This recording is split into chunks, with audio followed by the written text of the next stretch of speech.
buenas tardes para todas, muy buenas tardes para todos. Mi nombre es Martina Bailón. En nombre de Plan Ceibal estamos dando la bienvenida a esta nueva actividad. Un gusto estar nuevamente en este ciclo, segundo ciclo que venimos organizando de la mano de Ceibal, UNICEF y ANEP. Esta vez en la segunda jornada sobre el tema continuidad educativa para todos y todas, desafíos en tiempos de la nueva presencialidad en este ciclo de protección de trayectorias educativas. Es un gusto desde la Dirección de Derechos Humanos y todo el grupo de trabajo de la ANEP poder estar aquí hoy, nada menos que para presentar a Carlos Escliar y a Selva Pérez, que nos van a acompañar hoy en esta reflexión conjunta. Bueno, entonces quizás un poco innecesario, pero voy a hacer una brevísima presentación de Carlos. Vamos a tener primero una intervención por parte de Carlos, luego se va a sumar Selva a esta conversación para ir recogiendo también las preguntas de los quienes están participando y están siguiendo por el canal, o sea que pueden dejar allí en el chat sus preguntas y comentarios para hacerlas llegar a este diálogo. Carlos Escliar es investigador principal del CONICET e investigador del área de educación de la Flaxo, Argentina. Realizó estudios de posgrado en el Consejo Nacional de Investigación de Italia, en la Universidad de Barcelona, en la Universidad Federal de Río Grande do Sul, Brasil. Fue coordinador del área de educación de Flaxo en el periodo 2008-2011. Bueno, tiene una amplia bibliografía y además en estos días también nos hemos estado encontrando con Carlos a través de distintos canales y medios de encuentro. Es una alegría que aún en esta situación de distancia física podamos estar encontrándonos. Así que muchas gracias, Carlos, también por hacerte tiempo para acompañarnos hoy. A repensar la situación en la que estamos viviendo, particularmente hoy en nuestro país tenemos a todos los docentes y estudiantes volviendo a alguna forma de encuentro presencial en las aulas, pero también manteniendo los encuentros virtuales. Entonces tenemos importantes desafíos fundamentalmente en esto que tiene que ver con mantener la vinculación de todos y todas con la educación. Así que, bueno, te agradecemos y te paso la palabra. Bueno, muchísimas gracias, Martina. Muchísimas gracias, no sé si decir al Plan Ceibal, porque es un genérico un poco complicado para agradecer. Muchísimas gracias a Selva Pérez, una compañera y amiga de hace muchos años, de andar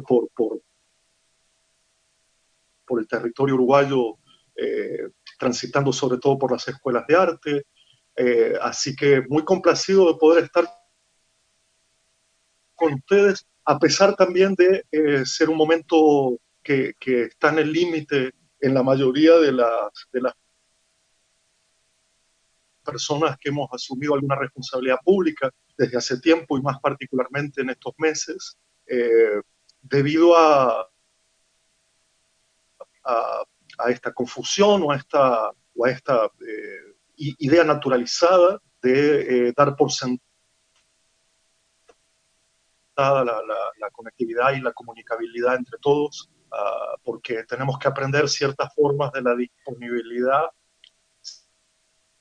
ciertas formas del desear estar juntos y poder conversar, y no tanto forzarnos a cierta forma que se considere definitiva de poder encontrarnos porque simplemente los medios así lo permitan. Yo soy una de esas personas que, mal o bien, poco o mucho, he intentado siempre preguntarme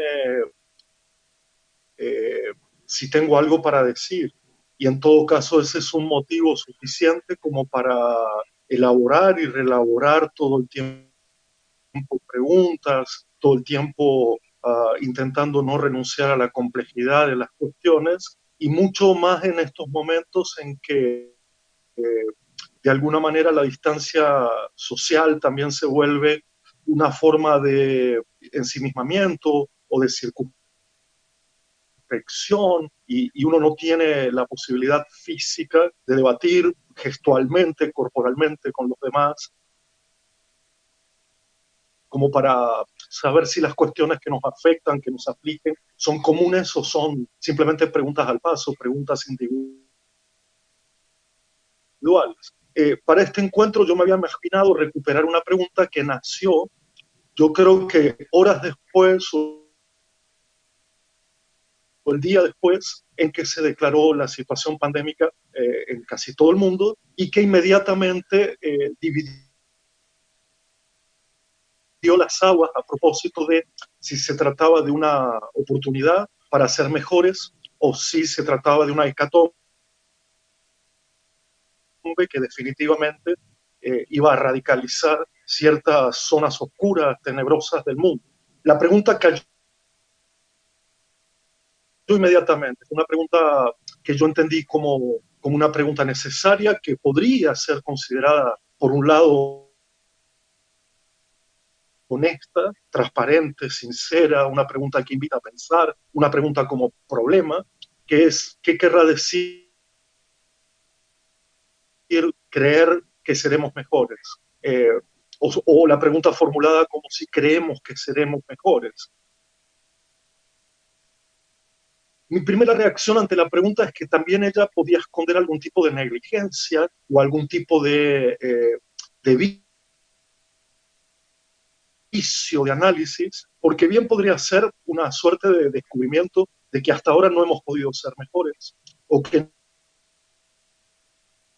no éramos lo suficientemente buenos o que no supimos ser lo que queríamos ser como para que no pasara en el mundo lo que se había instalado de pronto. También encerraba un vicio porque ese de pronto de la pandemia ocultaba una larga serie de incertidumbres y una larga serie de fenómenos que anunciaban de algún modo o preanunciaban de algún modo una cierta sensación de intemperie o una cierta sensación de mundo horroroso, de mundo injusto, o de ciertas zonas del mundo, ciertos fragmentos del mundo horrorosos, y donde la pandemia viene a culminar un largo proceso de autodestrucción o de destrucción eh, eh, generalizada. Por lo tanto, a mí la pregunta que me cayó de sorpresa y que se volvió tema incluso periodístico, incluso un tema de crónica periodística, instalar entre los filósofos, entre los educadores, los artistas, los medios de comunicación, una pregunta de semejante porte, evidentemente remitía a un problema de formación, a mi modo de ver. Es decir, que podía ser escuchada como una pregunta esencialmente educativa, no como una pregunta desprendida de aquello que circula en los campos de formación educativa. Mi reacción también ha sido si lo que debía calificar esta situación era la palabra mejor o peor, quién llevaría la cuenta, qué tipo de autoanálisis iríamos a realizar, o si era simplemente una pregunta para disimular la tragedia, el horror de lo que vivíamos, esa línea tan delgada, tan tenue, tan dolorosa entre la salud y la enfermedad, entre la vida y la muerte, entre la niñez y la ancianidad. De algún modo, creo haber pensado con el paso del tiempo que eso de mejores o peores puede tener algunas respuestas que intentaré dar, si el tiempo lo permite, por supuesto, respuestas muy directas, pero también nos puede dejar en medio de una encrucijada que a mi modo de ver es lo mejor, que es permanecer todo lo posible en una encrucijada, no intentar resolver tan rápidamente si seremos mejores o peores, quizás haya ya hechos o respuestas en ambos sentidos, en ambas direcciones, pero es una pregunta que comienza con un problema, ¿no? Que es ¿a quién está dirigida esta pregunta? ¿Quiénes somos nosotros? ¿Qué quiere decir creer? ¿Por qué está formulada en plural en la tercera persona del plural? ¿Quiénes somos nosotros. ¿Por qué es creer? Si se trata de una creencia, de un acto de fe, que por cierto nace de la incertidumbre y la incertidumbre requiere un acto de fe para sobrevivir, y que expresa un deseo de salir a flote, de llegar a la superficie para ver algo de luz y poder respirar un poco, poder respirar un poco. Pero me he detenido también en ese quiénes seremos nosotros mejores. Nosotros quiénes, los artistas, los educadores, los hombres o las mujeres de a pie, las niñas, los niños, las ancianas, los ancianos, las escuelas, la comunidad o la humanidad entera, la humanidad genérica. Mejores que quién, que cuándo, mejores a qué, dónde, mejores porque éramos peores o porque antes no habíamos intentado serlo, pero mejores personas o mejores educadores, mejores habitantes del planeta, mejores consumidores, mejores productores, más acelerados, más individualistas, o mejores en qué exactamente. Y yo creo que, y voy a empezar por el no, no creo que seremos mejores, eh, incluso a riesgo de quitarme de nosotros, no creo que seremos mejores porque no lo fuimos antes en varios sentidos, o porque no pudimos serlo, y porque el mundo ya había anunciado esa suerte de autodestrucción a partir, a mi modo de ver, de una cierta condición infrahumana de la especie en general, que hizo que todo progreso se volviera tecnológico o se entendiera en su sentido tecnológico, y que todo el conocimiento, todo el saber se volviera lucrativo, o se entendiera que todo conocimiento es o deba ser lucrativo o no lo será. De alguna manera creo que no, porque el mundo anterior ya era un preanuncio de una catástrofe que en cierto modo se esperaba y a la cual hasta ahora habíamos asistido en los noticieros, en las películas, en algunas novelas, pero que permanecía entre guerras, entre desplazamientos masivos de poblaciones, entre la miseria, el hambre. Y también creo que no, porque se consideraba virtuoso ese mundo prepandémico y que todavía continúa activo y vigente entre nosotros, porque, y además creo que continuará por mucho tiempo, porque consideraba como valores y como virtudes lo que muchos de nosotros consideramos errores: la aceleración del tiempo, el cansancio por un trabajo a destajo siempre precario, siempre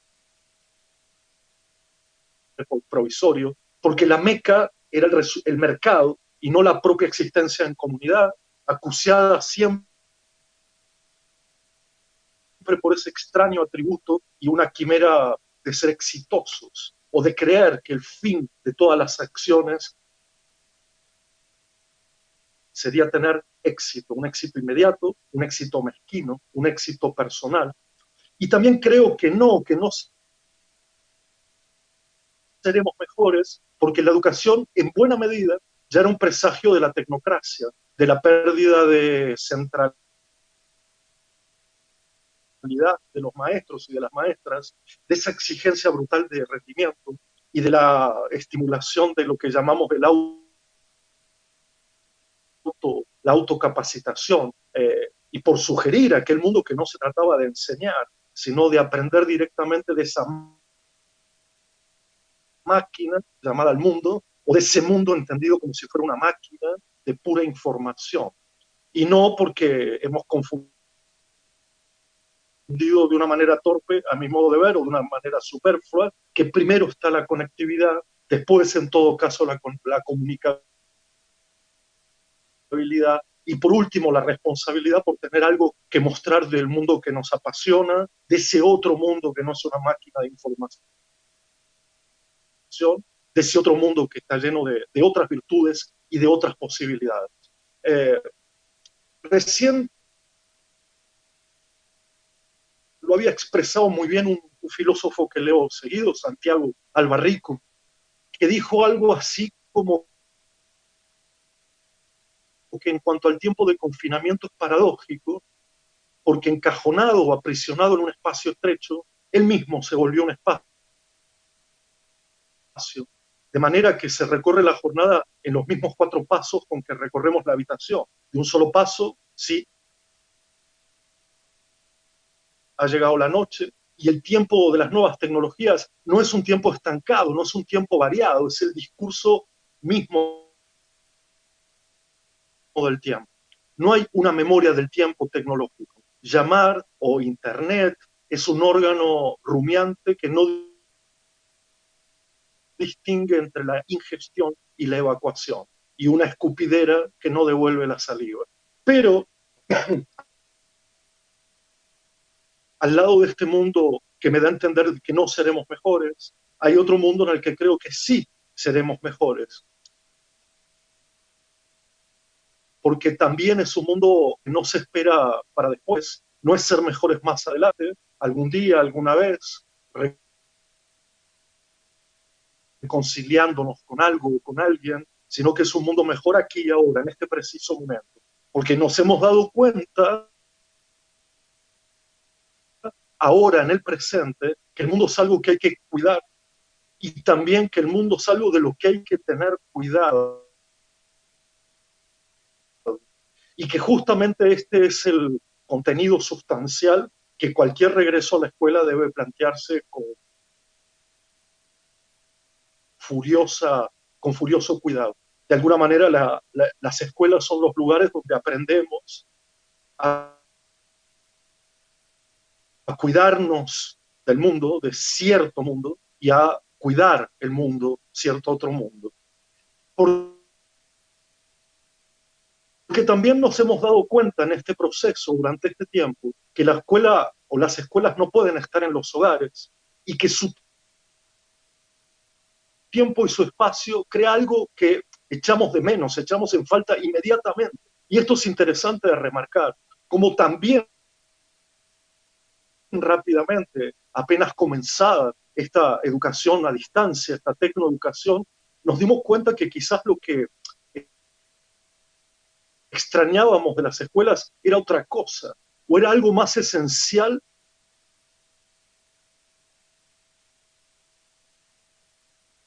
O me están pidiendo que haga una pausa que no hable tan rápido, quizás, que pare. Los problemas técnicos, solucionados los volvemos problemas contigo, Carlos, a rememorar algunos decires que venías compartiendo con nosotros. Bueno, muchas gracias. Yo lamento. Son los avatares. Son los avatares. Bueno, hay que saber cómo enfrentarlos y no darlos por sentado. Me parece un excelente ejemplo de lo que veníamos hablando también. Yo había dejado mi conversación en el punto de la afirmación de que seremos mejores, y lo quería elaborar o hilvanar a partir de una serie de cuestiones que creo que nos hemos dado cuenta. Y aquí sí que puedo arrogarme la posibilidad del nosotros, o del nosotres, como se dice ahora, ¿verdad? Que es... porque lo sé, porque participo de muchas conversaciones, porque estoy en medio de muchas conversaciones, y creo que nos hemos dado cuenta de una serie de cosas que, de hecho, yo creo que pueden hacer mejor el mundo, un lugar más saltable, y también pueden hacer mejor las escuelas, unas escuelas más habitables. Y creo que lo principal es que nos hemos dado cuenta de que el mundo es un lugar al que hay que cuidar, pero también el mundo es un lugar del que hay que tener cuidados. Y en esa doble relación con el mundo es que gran parte de lo que podemos pensar es la educación, empieza a materializarse. Es decir, si hay una vuelta a las escuelas, que no sea a partir del descuido del mundo y del descuido con el mundo. Y hemos dado cuenta también que las escuelas no pueden estar en cualquier lugar. Que las escuelas en principio no pueden estar en las casas, porque ocupan un tiempo y un espacio muy particular, y ese espacio y tiempo particular comenzó a echarse de menos, a echarse en falta, como que nos empezamos a dar cuenta que extrañábamos algunas cosas de las escuelas que no eran exactamente las que se estaban transmitiendo a los hogares durante el periodo de distanciamiento. Y todavía aquí sigue siendo el tema, ¿no? La vida en común, las oportunidades para hacer otras cosas de lo que somos, el no a la fórmula que se naturalizó del dar las tareas, registrar lo hecho y evaluar, lo que sería una mueca o un gesto muy parco y muy mezquino de la escuela, sino algo más, mucho más, algo quizá imperceptible ahora, que de pronto se nos ha vuelto esencial, el encuentro, la reunión, las pequeñas políticas de cofradía, de amistad, de amor, la posibilidad de estar juntos, todo eso que los cuerpos solo pueden hacer y decir en presencia, todo lo que de pronto extrañamos y sobre todo la conversación a propósito de qué nos pasa con todo lo que vivimos. Hemos percibido que no da lo mismo mirar el mundo detrás de una ventana de una casa o en el patio o en un lugar completamente insalubre que mirarlo desde la escuela, como si la escuela nos brindara la posibilidad de mirar de otra manera al mundo, como si la escuela fuese un lugar apto para poder mirar el mundo. Y además creo que nos hemos dado cuenta de que la vida no puede ser solo el relato de cómo nos ganamos o cómo perdemos la vida, que la vida no puede ser solo las condiciones del nacimiento y porque necesitamos hacer todo lo posible para que la vida sea otra cosa, el reencuentro con la infancia, la posibilidad de tener tiempo para formarnos en la diversidad de los varios mundos y las varias vidas, el reencuentro con el arte, en fin, el hecho de hacer escuelas que se parezca al hecho de hacer vidas. Sí, porque también nos imaginamos que la educación no es solo un fiel testigo de la época que repite como sin sentido aquello de lo que hay que preparar a los chicos para la vida futura, mientras la vida está aquí ahora colgando de un hilo entre la salud, la enfermedad, la comida y el hambre, la suavidad y la violencia, y abrir espacios para salir de época, para también ser contraepocales también, hacer o abrir una brecha para que otros mundos, que no los mundos restringidos o los mundos mediáticos, imperen por fuerza de la ley. Que la educación no esté solo al servicio de la época, porque si así lo fuera, los niños perderían irremediablemente su infancia como la venían perdiendo, perderían ese tiempo en que es posible imaginar que hay muchos mundos disponibles, perderían ese espacio de ficción en que es posible quitarse de la realidad coyuntural que solo produce grietas, no tener por qué los niños sostener el peso de este mundo, la gravedad de los acontecimientos diarios, liberar a la niñez a través de la infancia, es decir, liberarla con la intensidad de lo que hacemos, liberar a la juventud a través de las oportunidades, es decir, atendiendo a las ocasiones que el mundo y la vida despiertan. Sí, sí, seremos mejores y lo estamos siendo si recuperamos las escuelas para ese tiempo de intensidades y de oportunidades y no nos sumergimos en el barro de esas cronologías absurdamente burocráticas, adultas. Si podemos reconstruir las escuelas a partir de los cimientos de ciertas tradiciones, de ciertas repeticiones, de ciertos rituales que digan que la escuela ya está hecha o que es imposible hacerla. Entender de una buena vez que las escuelas son espacios y tiempos informes, que hay que hacerlos, que hay que hacer escuelas cada día, todo el tiempo. Sí, somos mejores y de lo que se trata es, después del desmoronamiento del orden general, después de la hecatombe, recordar de hacer un mundo mejor con todo lo que fue olvidado, con todo lo que fue desechado, con todo lo que fue ignorado, con todo lo que fue abandonado. Una pedagogía que yo comenzaba a llamar pedagogía pobre, en homenaje al teatro pobre de los años 60, es decir, que abandone todos esos vicios de la parafernalia de recursos, que abandone todos esos efectos especiales y se arrogue para sí misma la posibilidad de trabajar con todo aquello que el mundo ha destruido, de trabajar con todo aquello que el mundo considera inútil, inservible, sin posibilidad de ser transformado en lucro o en mercancía, porque ahí está lo mejor de nosotros, porque así quizás seremos incluso mejor a nosotros mismos en las escuelas que teníamos, elogiar lo pequeño, lo mínimo, esa comunidad de igualdad, de fraternidad y diferencia que dará cuenta de destinos mejores, no solo para nosotros, sino para todo el mundo. En parte esto es lo que yo he hecho con esta pregunta y lo he hecho para este encuentro. Es decir, he pensado cómo dar cuenta de una pregunta que puede postergarse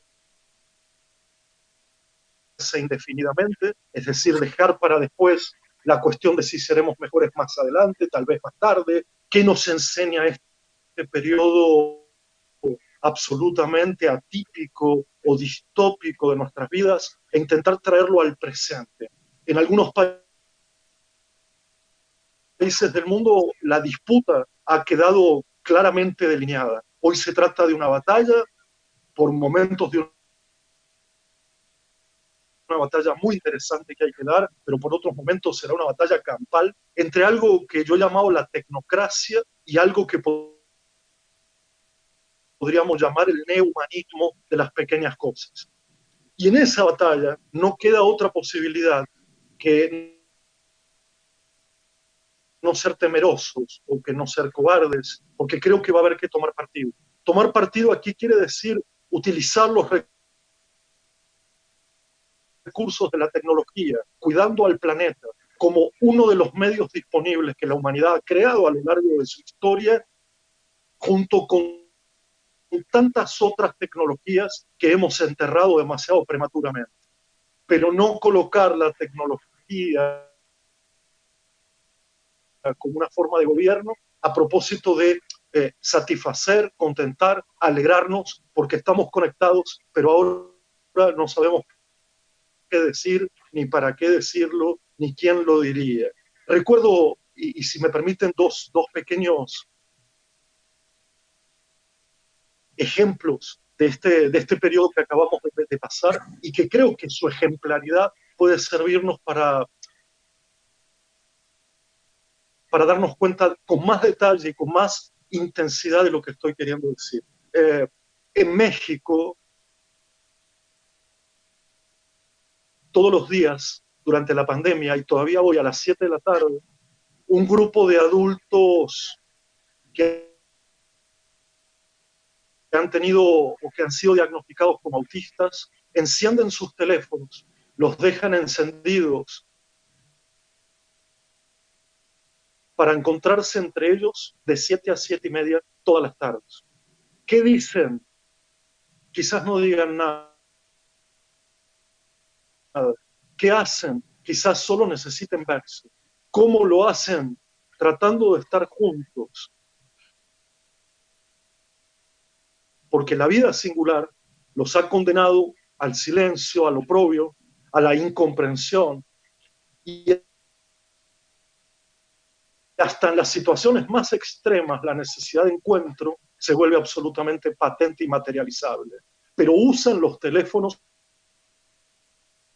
solo para verse. Y nos enseñan que el recurso es evidente, que como no podemos estar juntos de verdad, lo que tenemos que hacer es buscar las formas de vernos. Pero eso no quiere decir que se asegure de algún modo lo que tenemos para decirnos. Y el otro ejemplo proviene de una madre y de una maestra con las cuales hemos conversado. Su niño, un niño ciego, que en el fondo de la casa pasa los días y de pronto se pregunta qué está pasando, por qué no va a la escuela, porque no escucha las voces de la calle, porque su madre le habla poco, como siempre. porque no tienen televisión, porque no hay radio, porque no usan teléfono celular.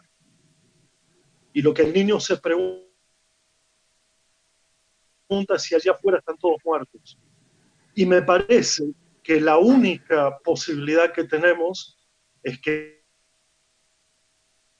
ese niño, como cualquiera, pueda tener un espacio plural, un espacio común, un espacio público donde hacerse la pregunta de no solo si estamos vivos o muertos, sino también de cómo podemos ser mejores. Así que llego hasta aquí con esta primera anunciación y espero a Selva, espero su intervención, quiero escucharla y ver cómo podemos seguir sosteniendo esta conversación. Gracias, Carlos. Mucho sentir compartido junto a ti, como decías hoy, la verdad que me siento sumamente conmovida de poder estar compartiendo esta charla contigo, retomarla porque la habíamos iniciado hace tiempo atrás con la excusa del arte, no poca cosa, y realmente me conmueve en el mismo sentido de moverme a pensar juntos en esta pregunta. Y que a mí me costó bastante organizar y ordenar algunos decires en este momento, porque esta libretita que tengo acá es una libretita que me está acompañando desde el 1 de marzo que volvimos a la actividad con los niños en las escuelas, los niños y las niñas y los colectivos docentes. Y es una libreta que es muy, muy característica, que he inventado hacerla, en la que yo pongo la fecha y ahí voy escribiendo cosas que me suceden o cosas que pienso. Y hay desde cosas bien concretas, de acordarme de mandar determinado mail o de determinado horario, hasta palabras que me vienen y que me surgen mientras transcurre esta vida profesional en el contacto con los colectivos. Y entonces cuando convenimos en poner esta pregunta y creemos que seremos mejores, me propuse encontrar respuestas en todos estos apuntes totalmente desordenados. Y hoy se me voló el tiempo tratando de encontrar las respuestas, cuestión que tú me dirás. Me imagino que no las encontraste, seguramente que no.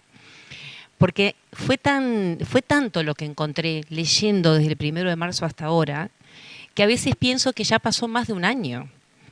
Y seguramente porque tiene que ver con esa intensidad que tú decías, esa intensidad de lo que nos está pasando y de cómo nosotros vamos siendo conscientes o no de lo que nos está pasando. Y realmente, si muchos nos preguntamos qué día estamos viviendo y cuánto va de este año, creo que ha ido, sentimos que el año ya está pasando y que hemos vivido mucho más de lo cronológicamente vivido. Y cuando hice esa constatación acá, sinceramente me sorprendí, pero gratamente, porque además, cuando nosotros hablamos y creemos que seremos mejores, que hablamos en un futuro, me obligué a pensar una cuestión que la leí en algún momento de Boaventura de Sousa, cuando él habla, hay que extender y ensanchar el presente y pensar si seremos o si somos, ¿no? Tratar de pensar qué es lo que nos está pasando y qué es lo que nos ha ido pasando en cada día, en cada momento de este año 2020, que seguramente no va a ser olvidado, o mejor dicho, va a ser recordado profundamente y casi que marcando antes del 2020, después del 2020. Generaciones que van a quedar marcadas o que vamos a quedar marcadas en el rol, en el lugar que estamos en este momento del 2020 con todo lo que nos ha sucedido. Pero coincido contigo en que buscar las respuestas a esto, más allá de que si la respuesta sea un sí o un no, lo importante es vivir el proceso intensamente para tratar de ser conscientes de qué es lo que somos, qué es lo que tenemos, qué es lo que añoramos y de qué cosas nos damos cuenta y de qué cosas todavía estamos siendo ingenuos y viéndola pasar, ¿verdad? Y en esta búsqueda de palabras, y yo creo mucho en las causalidades, y en esta búsqueda, me topé con palabras de alguien a quien quiero traer aquí, que es a un poeta uruguayo que es Mario Benedetti, porque estamos celebrando sus 100 años de nacimiento, hace 100 años, ¿sí?, que nació quien nos regaló tanta maravilla poética, tanta metáfora, tanta antítesis, tanto juego con las palabras, tanta música. Y no me vino cualquier palabra, no me vino cualquier frase de Benedetti, me vino esta poesía que además puntualmente me había llegado casi que por casualidad, como pasan esas cosas por WhatsApp, me había llegado musicalizada por Joan Manuel Serrat, y me vino esto, defensa de la alegría. Me vino eso. Yo digo, bueno, cuando las cosas vienen para iluminarte el pensamiento y la reflexión. Me llegó eso, defensa de la alegría, y al leer la poesía de Benedetti y al sentirlo como ese alegato contra los sinsabores, me puse a pensar cuáles son los sinsabores de este tiempo, ¿sí?, y cuáles son las posibilidades que estos sinsabores nos dan para poder seguir creyendo en que cada día podemos ser, sentir y confiar en ser mejores, desde el lugar que seamos, mejores madres, mejores padres, mejores hermanos, mejores hijos, mejores abuelos, mejores docentes, ¿sí?, mejores directores, mejores gestores, mejores inspectores. ¿Sí? Tantas palabras que tienen tanta connotación y algunas más duras que otras. Y ahí me puse a pensar cuáles son los sinsabores que hoy nos aquejan como sociedad. Y ahí, obviamente, el sinsabor de una enfermedad que nos hace un parate y que nos marca fases. Y que indudablemente, por sobre todas las cosas, yo anoté acá, creo que se ha convertido en un sinsabor, si no podemos revertirlo, en la incerteza. Tal vez la incerteza sea la mejor de las oportunidades para crecer y para mejorar. Y sin embargo, yo he sentido en la piel de los demás, ¿sí?, y a veces en la propia, que la incerteza se ha convertido en un sinsabor. Y que la vorágine que estamos viviendo de cambios también se ha convertido en un sinsabor, y que necesitamos esa defensa como alegato de estas cuestiones. Y nosotros aquí, llevándolo un poquito a territorio y a lo que ha pasado desde la educación, puntualmente en primaria, hemos vivido esas fases. Y parece que es fases que se dan en forma de vorágine. Cuando queremos acomodarnos a una fase, se viene la otra. Y cuando queremos acomodar el cuerpo, se viene la otra. Y no nos da tiempo, y nos pasa por arriba, no nos da tiempo tratar de entender qué es lo que nos está sucediendo. Y yo creo que ahí se generan y se desnudan las cuestiones que tal vez antes no la podíamos ver con tanta claridad. Cuestiones dolorosas, angustiantes, y se nos genera también la forma de cómo ayudar a acompañar en ese proceso, y nosotros lo hacemos muchas veces a través de la escritura, a través de la conversación directa, de las entrevistas. Buscamos encontrarnos con quienes están en las escuelas para poder pensar juntos y para recibir a ese niño, a esa niña en un tiempo de intensidad, porque ahora los recibimos muy poquito tiempo, y tiene que ser un tiempo, como te gusta decir a ti, que valga la pena. Sí, que valga la pena y que considere lo que necesita ese niño y esa niña en ese momento. Y vos te sonreís porque sabés que en algún momento lo hablaste, y lo hablaste muy bien con muchos de nuestros docentes, y en el cual yo estaba en ese colectivo, ¿verdad? Y desde ese lugar nos movemos. Y a mí me gustaba traer, a modo de ejemplo, hacer una comparación entre dos imágenes puntuales. Cuando vivimos solo el escenario de la virtualidad, nosotros tuvimos la posibilidad de ver a los colectivos docentes creando maravillosos productos audiovisuales, viéndolos todos juntos en la pantalla, separados físicamente, pero juntos en una pantalla, generando un mensaje abrazador a los niños y a las niñas de su escuela. Allí afloró la creatividad y surgieron productos maravillosos, colectivos, y cuando hablo de docentes y no docentes, se aunaban sus energías y sus ganas para leer cuentos, para cantar, para bailar, para generar humor, para generar sorpresa. Esa es una imagen que ha dejado muchas huellas maravillosas. Y entonces ahora invito a preguntarme y a preguntarnos, ahora que hemos vuelto a la presencialidad, que volvemos de a pequeños grupos, que volvemos con menos cantidad de horas, ¿sí? Si hemos sostenido esa cuestión. Y yo acá empecé a generar varias preguntas, porque me parece que hay una antítesis y que deberíamos encontrar algunas respuestas a esas preguntas para entender esa antítesis y para poder seguir siendo mejores. Por ejemplo, ¿sostenemos la idea de cuerpo que generamos en la virtualidad? Porque es paradójico. En la virtualidad, en esos productos audiovisuales que vemos y que son maravillosos, ya te los vamos a compartir para que lo disfrutes, se ve cuerpo colectivo que le dice al niño, acá estamos, te extrañamos, queremos volver a recibirte, queremos volver a abrazarte, estamos con alegría. Y después preguntarnos si eso lo hemos llevado y lo hemos seguido sosteniendo en la presencialidad. Esa es una pregunta que hago. Yo tengo algunas constataciones, pero no quiero dar las respuestas porque estas preguntas las tenemos que hacer cada uno de los colectivos, ¿sí?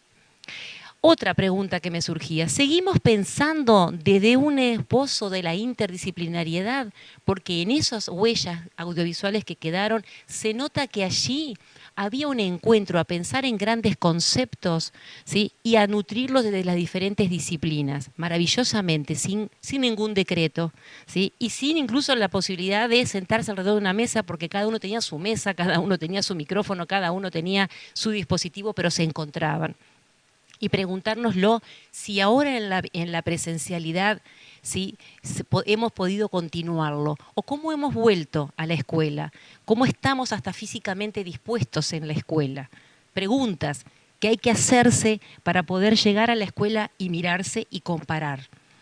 Otra pregunta que me surgía, ¿hemos sido conscientes del acercamiento emotivo e intelectual para dentro del colectivo docente? ¿Lo logramos?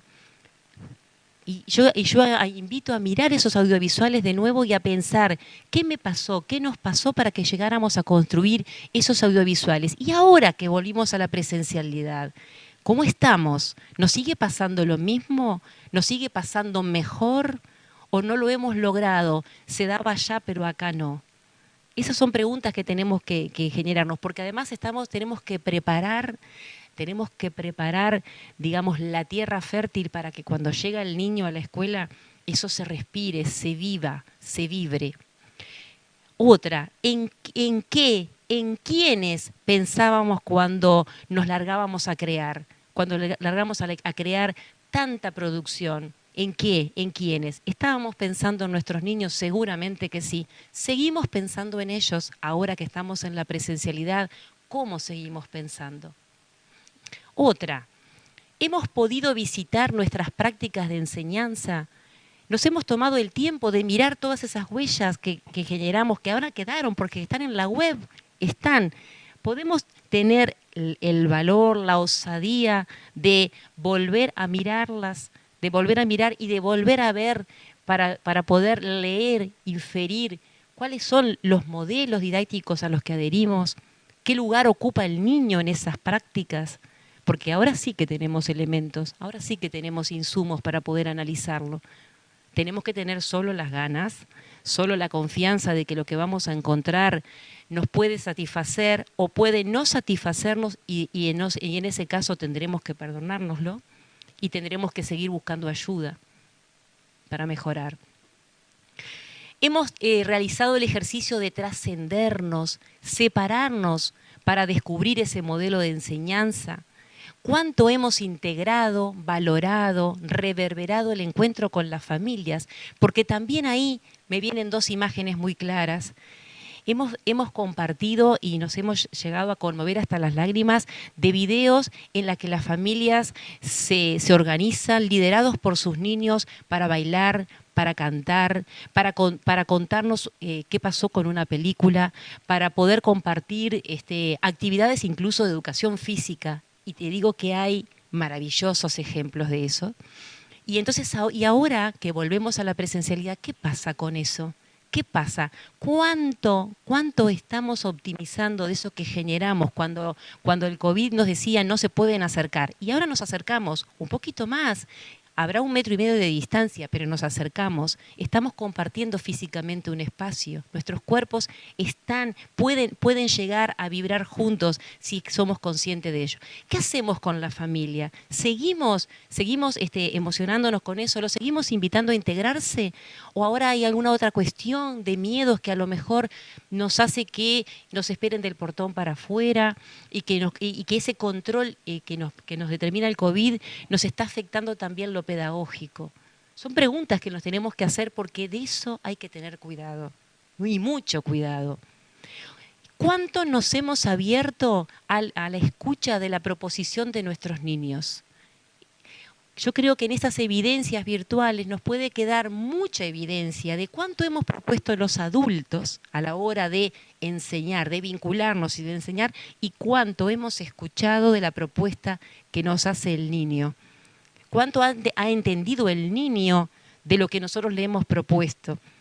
Hace poquitos días compartíamos con una compañera de educación especial un audio que el niño le preguntaba al maestro: maestro, ¿y con la torta que hice, qué hago? Le saco una foto, la subo a la web y no habrá que comerla. No habrá que comerla la torta, no habrá que saborearla con otro, con papá o con el adulto que esté en mi casa. ¿Cuánto llegamos a disfrutar de esas cuestiones que lo llevamos al niño a crear, a hacer, a producir, a cocinar con la familia, ¿sí? Y tal vez nos olvidemos de un detalle: hay que saborearla, hay que disfrutarla, y si es con quien la hice, mejor, porque es un producto nuestro.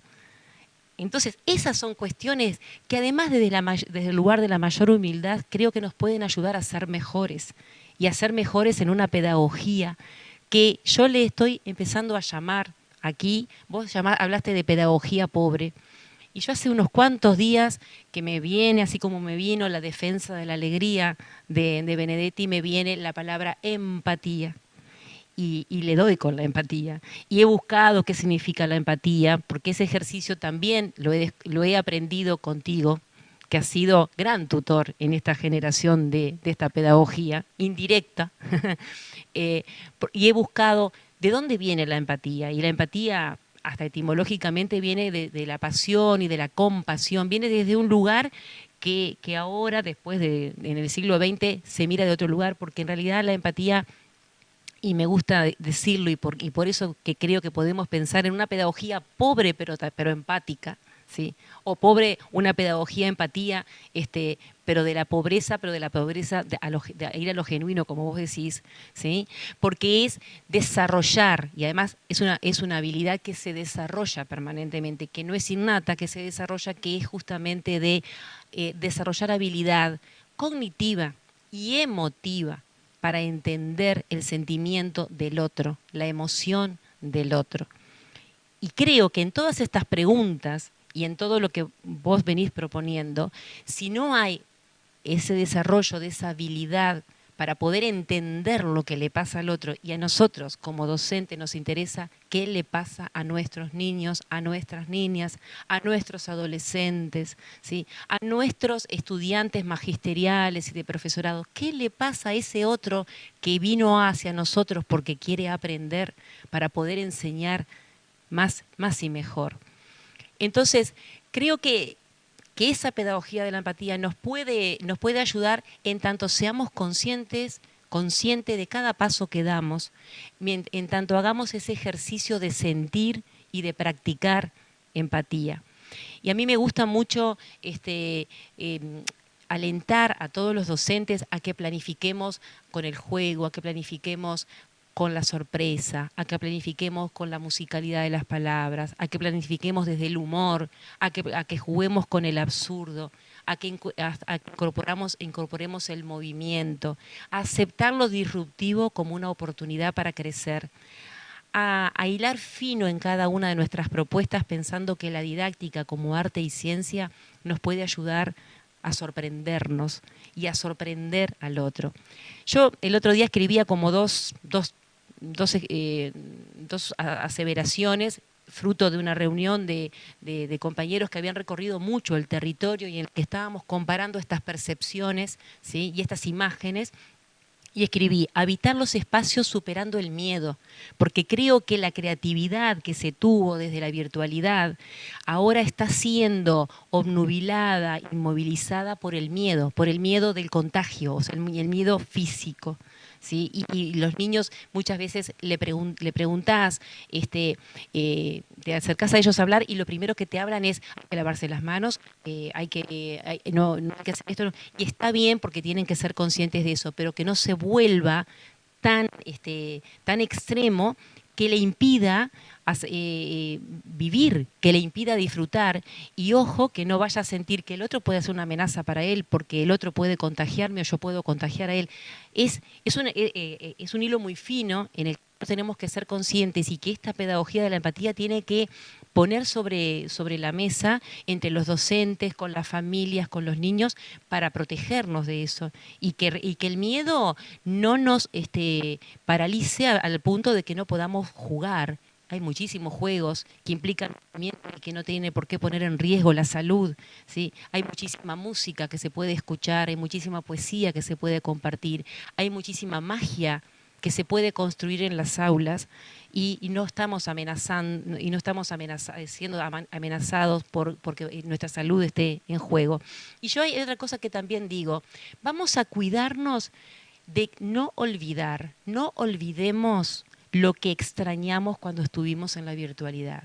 ¿Qué extrañamos cuando estuvimos en la virtualidad? Nuestros niños, ¿sabés qué nos responden? Nuestros compañeros. Ellos extrañaron a sus compañeros. ¿Sí? Y tiene que ver con lo que tú decías. La escuela sí o sí es necesaria que exista, porque la escuela está mandada a ser para que el niño conviva con otro grupo social distinto al de su familia y para que se encuentre con otras formas de pensar, con otra organización, con otras lógicas. Es exquisita la complementariedad entre la familia y escuela y ninguna puede sustituir a ninguna. Y entonces yo aliento a decirle, ¿qué extrañaron? ¿Qué extrañaron cuando estaban lejos de la escuela? A los niños y a los docentes. Extrañaron los aromas, extrañaron los sonidos, porque hoy la musicalidad de la escuela cambió. Extrañaron las texturas, extrañaron los espacios. El otro día el compañero maestro que dirige y que acompaña y que coordina las escuelas rurales decía, se ha generado algo maravilloso porque ahora empezaron a cocinar en las escuelas rurales. Y decía, nunca nos imaginamos y no somos conscientes del valor que tiene el aroma de la comida de Laura, que es la auxiliar. Porque muchos niños te dicen, yo extrañaba la comida que me hace Shirley porque comida como esa, porque es un ritual, pero son rituales que ayudan y que invitan a encontrarse alrededor de una mesa con un aroma distinto, con un sabor distinto. Entonces, de esas cuestiones que extrañamos, tenemos que tenerlas muy presentes para no volver a una naturalidad de una escuela tal vez formateada desde el siglo XIX, graduada, de todos los niños aprenden lo mismo en el mismo momento, en el mismo lugar. Tenemos que cuidarnos para no volver a eso, porque la vara como que va y que viene, va y viene. No te he dejado hablar, pero a lo mejor vos querés hacer un comentario ahí. Escucharte, Selva, por supuesto, y también aprender lo que ha pasado en el día a día estos meses en Uruguay me hace bien, me responde una pregunta que quizás todavía aquí no se pueda desatar o no se pueda desarmar, se anticipa un poco algunas de las cuestiones que he planteado hoy, pero al escucharte se me ocurren varias cosas, y si puedo, me permito comentarlas. Creo que en el fondo la pregunta es por el sentido. La pregunta es una vez más, es por el sentido de la escuela, de las escuelas en el presente. No en su trascendencia histórica, no en su recorrido hacia el futuro, sino que otra vez estamos de frente a inmemorial pregunta y siempre tan difícil de responder sobre cuál es el sentido distinto de las escuelas, porque también está la tentación de, en muchos, ya lo he escuchado, de que todo esto demostraría que las escuelas no son necesarias, de que no hacen falta tanta organización social para ir a las escuelas todas las mañanas, y que si se puede hacer así como lo estuvimos haciendo y salió bien, pues sigamos en esa línea. De hecho, yo sé de algunos gobiernos que ya lo están pensando de ese modo. No por la pandemia, sino por otras razones más oscuras, que es sostener la virtualidad y que el maestro sea, de alguna manera, una figura decorativa, ¿no? Total, se puede preprogramar cierto desarrollo de la enseñanza y ya está, ¿no? Es como la homeschooling, donde también yo podría educar a mi hijo en casa y prescindir de toda esa profunda diferencia social y de pensamiento y de sensibilidad y de cuerpos que habitan un espacio común. De tal manera que la pregunta por el sentido es la que cabe, y la pregunta que te habilita el sentido en esta ocasión en particular es justamente la que has formulado tú antes y la que yo formulaba un poquito antes, y es lo que echamos de menos, lo que nos extrañamos, lo que hacía de la escuela un lugar impar, singular, lo que sin la escuela se convierte en un sinsentido, para decirlo de otra manera, ¿no? Con eso que nos falta, como cuando de pronto un gran amor se va de tu vida y todo parece estar corrido de lugar, y uno mismo no sabe ni responder a la pregunta de quién es uno, ¿no? Entonces creo que ese procedimiento es un procedimiento fantásticamente honesto, que es echarnos a pensar de verdad qué extrañamos para encontrar en esas tradiciones, en esas repeticiones, en esos rituales y en esas novedades, hacer el profundo proceso de sedimentación que en el fondo nunca hay tiempo en los sistemas educativos para sedimentar, que es para pensar qué pasó ayer y qué podría ser hoy. Entonces, aquí se abren varias posibilidades. Estoy de acuerdo contigo, pero tengo dos temores. Uno, ¿seremos capaces de crear el espacio y tiempo para la sedimentación? Porque para la sedimentación se necesita tiempo. Dos, ¿cómo hacer ese proceso cuando, por lo que sé, y no voy a hablar ni de Uruguay ni de la Argentina en este momento, por lo que sé, en general, cuando este tiempo de pandemia fue planteado como, bueno, ahora aprovechemos los sobrevivientes para hacer todo lo que no habíamos hecho, no podíamos hacer, justo nos tocó a nosotros trabajar más que muchísima otra gente. Y estamos en el umbral de un cansancio y de un hartazgo que es contradictorio con la posibilidad de pensar y de hacer sedimentación. Entonces yo tengo ese prurito, para decirlo así en términos antiguos, de se puede pensar en el cansancio y en el hartazgo. A ver, voy a darle una vuelta al asunto, porque me parece interesante.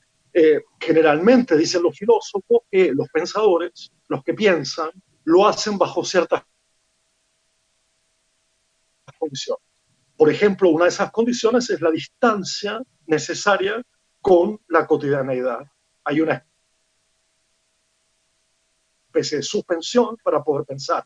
Lo que la pandemia nos trajo es que uno tenía que pensar en carne viva sin ninguna distancia. Y es otra forma de pensar. También se dice que el pensamiento requiere de distanciamiento, pero no de este distanciamiento. No de este distanciamiento. Y tuvimos que pensar en medio del cuerpo y fuera de otros cuerpos. Por lo tanto, hay aquí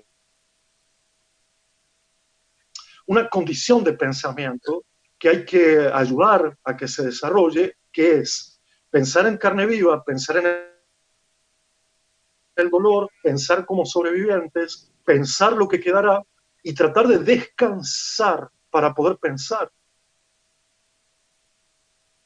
Porque las virtudes del pensamiento son también el descanso, la pereza, el apartarse, la soledad, el silencio y todo lo que el mundo ha desechado en las últimas décadas. Entonces, esa reconciliación con el pensamiento es una reconciliación complicada. Muchos han pensado de una manera muy apresurada. Ha habido una especie de batalla para ver qué filósofo tenía la definición más exacta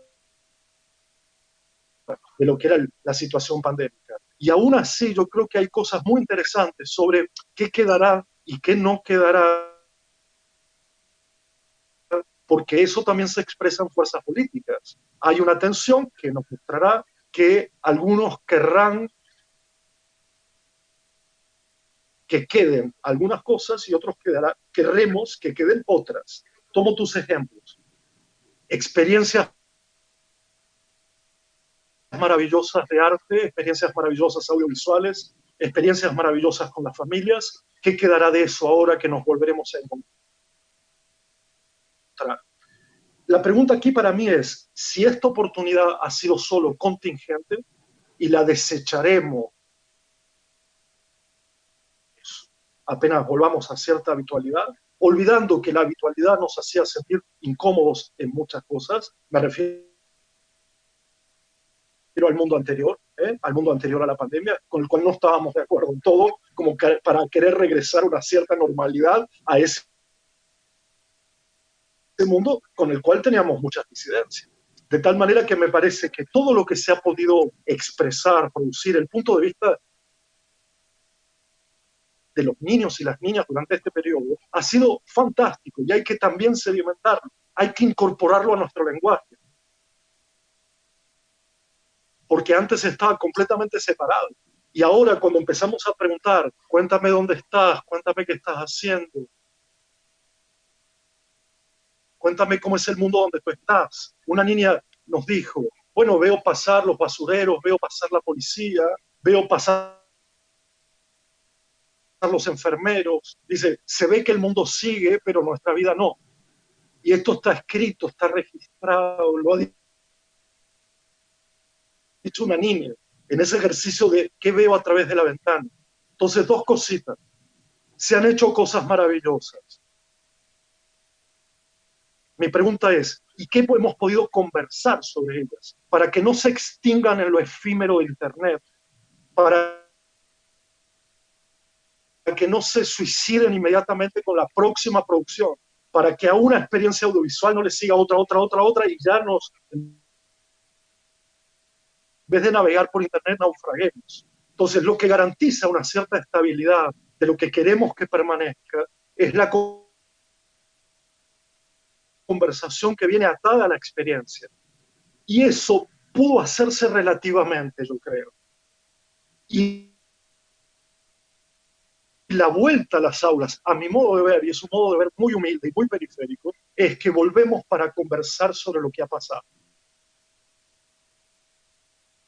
No volvemos para hacer de cuenta que aquí... Exacto. ¿Sabés qué? Creo que cómo hacer para reverberar estas cuestiones y que no se nos escurran como agua entre los dedos, es uno de los temores, es uno de los temores que creo que sentimos más de uno. Yo en esta famosa libretita que me acompaña durante todo el año y después la guardo, así hago todos los años y guardo y voy guardando estos decires año a año y me gusta de 2 por 3 volver a mirar años para atrás para ver qué me estaba pasando. Y en esta libretita de este año he escrito una hojita, el día después 1, el día después 2, el día después 3, llevo como el día después 5, y en el que voy anotando estos pensamientos que me afloran cuando observo algunas señales, algunas huellas sobre las cuales digo, acá tenemos que pararnos y pensar juntos. No, esto no lo podemos dejar pasar. Entonces, y sé que nos falta tiempo. Y sé que nos falta ese tiempo, el cronológico, nos falta, porque además las decisiones que vamos tomando, que se van tomando desde diferentes órbitas a volver a la presencialidad, a veces las sentimos demasiado apresuradas, no con el tiempo necesario para acomodar el cuerpo, como se dice habitualmente, para poder irlas tomando. No estamos teniendo ese tiempo. Tal vez reconocer que no lo tenemos y reconocer sea por lo menos un primer paso para no agobiarnos, para no angustiarnos, porque es verdad que ninguno de nosotros lo tenemos. Entonces, tal vez reconocer que no los tenemos, pero que lo necesitamos, sea un primer paso. Vamos entonces a dar cierre a esta charla que tuvimos hoy, un poco ajetreada por la red. Selva. Sí, pero eso forma parte de la vida misma, así que bienvenidas sean las interrupciones, y en las interrupciones a veces pasan cosas mucho más interesantes de lo que nos imaginamos. Es como la planificación de pasillos de las escuelas, es como yo le llamo la pedagogía sobre ruedas, cuando vamos con compañeros a territorio y vamos planificando y vamos intercambiando percepciones. Creo que lo que sucede ahí en esos intersticios es la semilla de las mejores, de los mejores frutos. Carlos, tenemos una pregunta para contestar. Adelante, adelante. La pregunta de uno de los oyentes es: después de todo esto, me pregunto cómo será la clase presencial después de tantos meses en casa, manejando sobre todo la parte emocional. Pregunta súper pertinente. Pregunta que preocupa y que nos tiene que ocupar, y que desde mi lugar, lo que puedo decir como maestra que recorre mucho territorio y muchas aulas, creo que la primera cuestión, como para empezar a generar una respuesta, será no desdeñar lo que sentimos, poner en palabras cuando podemos lo que sentimos, o construir imágenes de las que sean sonoras, visuales, kinestésicas, táctiles, como para poder compartir e ir al encuentro del otro con lo que siento, y si puedo encontrarle alguna explicación, mejor, pero si no, saber que ese colchón emotivo está y se hace sentir, y que en él están nuestras biografías, está lo que nos sucede, está lo que nos pasa, y con eso tenemos que entrar a la escuela, porque la escuela es vida, es mucho más allá del mundo. Estoy de acuerdo contigo. Lo que diría es muy sencillo, muy simple. Por un lado, creo que lo peor que podríamos hacer es disimular, como si aquí no hubiera pasado nada. Lo peor que podemos hacer es evitar hablar de lo que nos pasó. Tampoco creo que se trate de volver a un expresionismo Totalmente. de exigencia.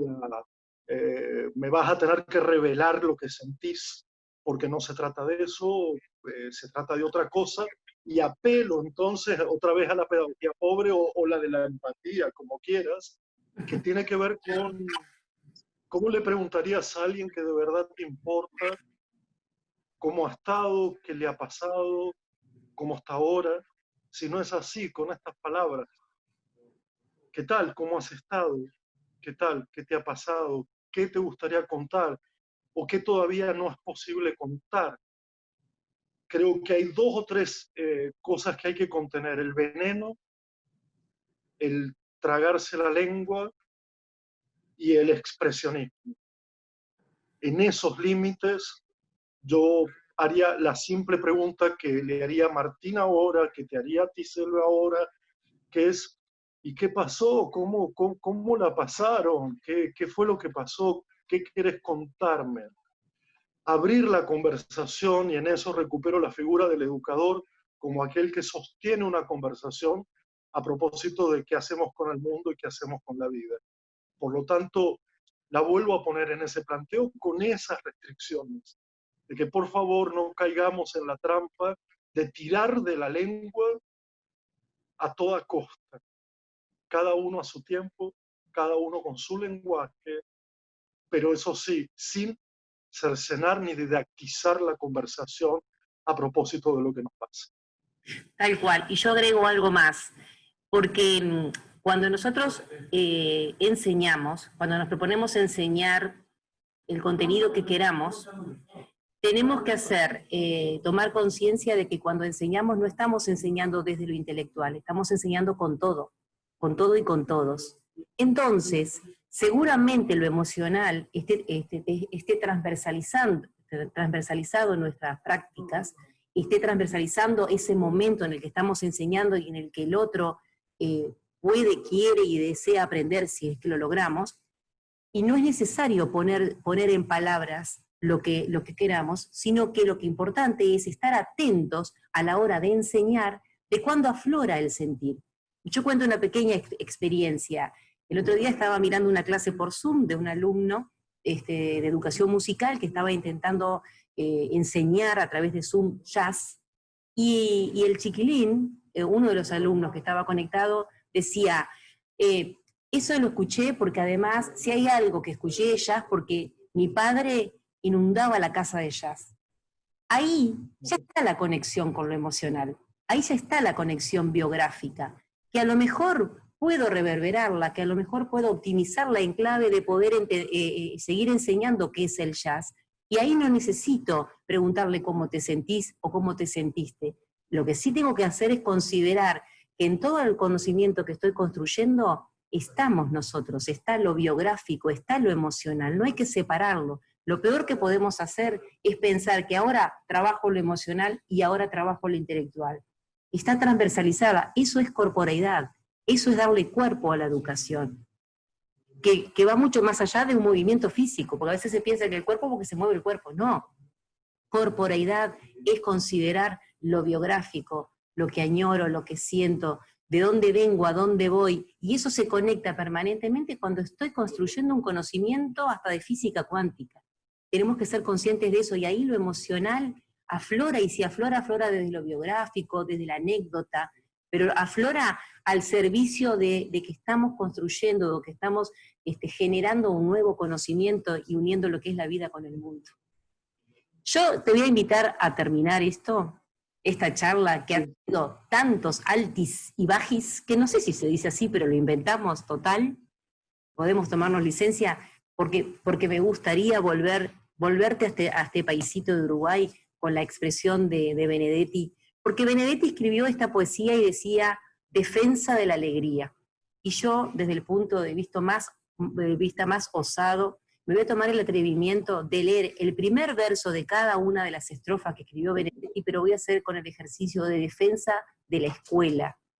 Defensa de la escuela en esto que vos y yo y tantos creemos que es sumamente necesaria. Escuela cuerpo, escuela sonido, escuela encuentro, ¿sí?